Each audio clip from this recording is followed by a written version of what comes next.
Welcome to the Healthy Happy Human Show.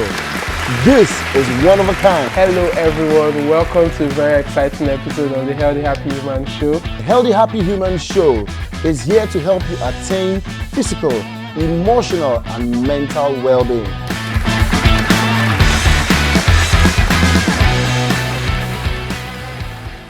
Welcome to another exciting episode of the Healthy Happy Human Show. And with me today is Dr. Daniel, and I'm happy to be here. Okay, Dr. Daniel, it's a pleasure to have you. Thank you very much. Thank you. Today we'll be discussing on a very important topic, male infertility. So Dr. Daniel, can you give us an overview of male infertility and also tell us why it's such an important topic to be discussed? All right. So I'm going to start with the importance of male infertility and about why we want to talk about this topic. So male infertility is something that affects a lot of men worldwide, globally, in different cultures, in different continents. Now, the importance why I want to really talk about it is because it affects a lot of people, and one of the major reasons why people come together, pair up together, is to procreate. If they're unable to do that, it's something that affects them a lot. So that's why it's very important. Now, male infertility is a case where a man has paired up with a woman and they've been having, regular unprotected sexual intercourse for a period of at least 1 year, and they're not able to conceive. So that's male infertility, and yeah, that's it. Okay, interesting. So what are some of the factors that can lead to male infertility? Now, there are many factors that can lead to male infertility. It's very important to take note of what they are. First off, you hear male infertility and you think of low sperm count. That's a situation where the sperm cells within the semen are decreased in quantity. Okay. So they have less chance of fertilizing the egg, or less chance of procreation. Okay. Then you also have abnormal sperm. So in those cases, we have sperms that are maybe they have 2 heads or 2 tails, or they have a different kind of swimming morphology or a way of movement that is not correct. So that's abnormal sperm. We also have infections. A lot of infections affect the ability to procreate, the ability to fertilize. So for example, sexually transmitted infections specifically, like chlamydia and gonorrhea, they affect the ability of a male to procreate with a woman. Then, we also have hormonal imbalances. We also have lifestyle factors, for example, smoking of cigarettes, smoking of marijuana. Very commonly, you also have oncolos and all those things. Those really affect the ability of a man to procreate, or a couple to procreate.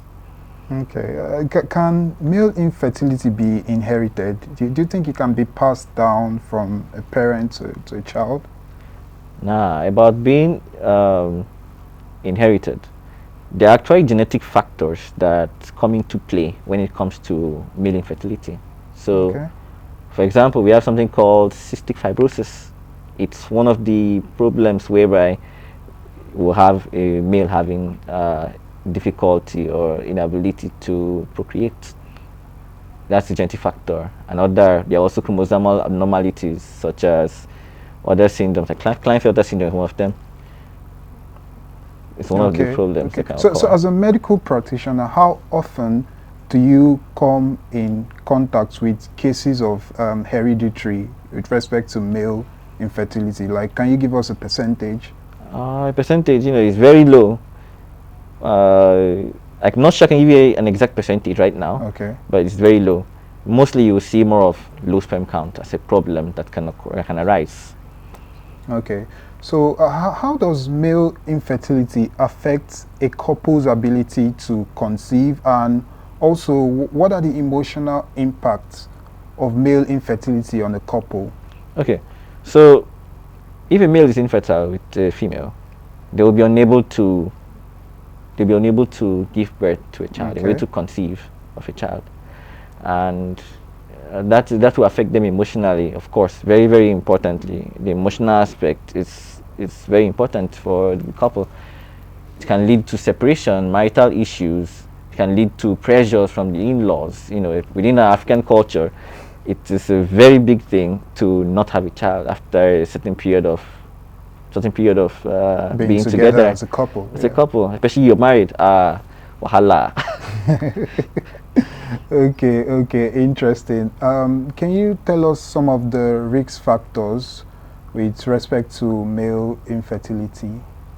So some things that can cause male infertility are lifestyle, for example, is one of the causes of male infertility. Taking off smoking cigarettes and alcohol.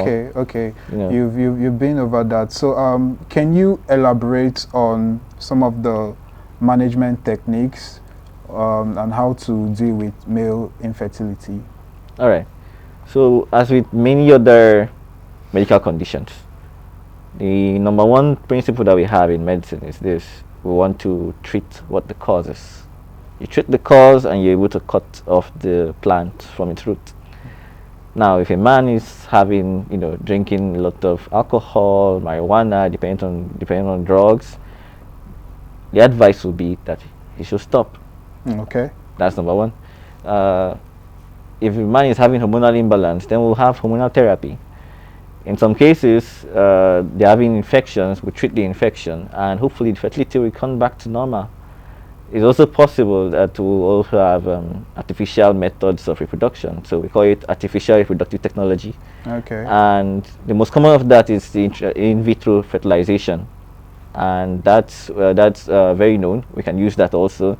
We also have another one called intrauterine insemination, where we put the sperm directly into the uterus for fertilization, to throw the male sperm into the woman's uterus for fertilization. So these are things that we can do and we can manage. At the end of the day, our aim is to have a child, hopefully from the woman. And if everything fails, sometimes nature doesn't cooperate, we can advise for adoption. Very important, and it's a very, very good thing to be able to adopt a child.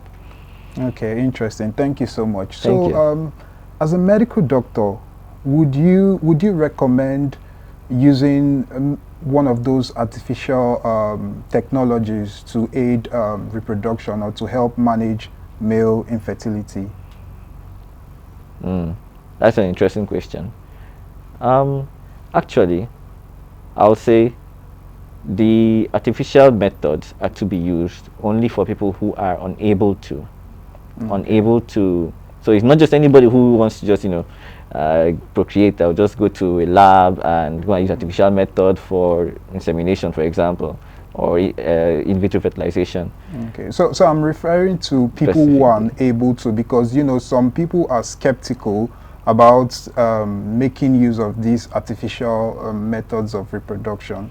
Oh, that one is easy. I would recommend using artificial methods of reproduction because it gives you your main goal of conceiving a child, of procreating, and I don't see why someone should be skeptical about it when it achieves what you want to. If you say it's artificial, well, at the end you still get what you want to get. Okay. So what is the success rate of using these artificial methods of to aid male infertility? What are the success rates? Generally, the artificial methods are high risk, and they have a high failure rate, but also they get a lot of positive outcomes. We get a lot of positive outcomes from that. Okay. So when you say high risk, what exactly do you mean? When I say high risk, there's a chance that it will fail. Okay. There's always a chance of failure, but there's also the time to keep trying. Yeah. And how affordable is this artificial methods of procreation? I cannot say exactly how much they are, what the cost is, but you will to find something that is within your pocket reach, Okay, within your budget. Within your budget. Okay, absolutely. Thank you so much. Thank you. So what advice would you give to a couple who has been trying to conceive for a while? All right. First and foremost, most importantly, don't point fingers at each other. It's not going to help you at all to solve the problem. Like again, I'll say it again, don't point fingers at each other. Work as a team, go together to the doctor, to the hospital, and try your very best to come to a solution. Because at the end of the day, everybody wants to be happy. And hopefully both of you want to have children, probably at that point. So if you can work together, you'll be able to solve it. All right, you heard it from Dr. Daniel himself. Work as a team, do not point fingers at each other, and it's solvable. You know, there's always a solution. Seek medical counsel. Once again, thank you, Dr. Daniel. Thank you. It's been a pleasure having you. It's been a pleasure being with you on this show today. Thank you. Thank you.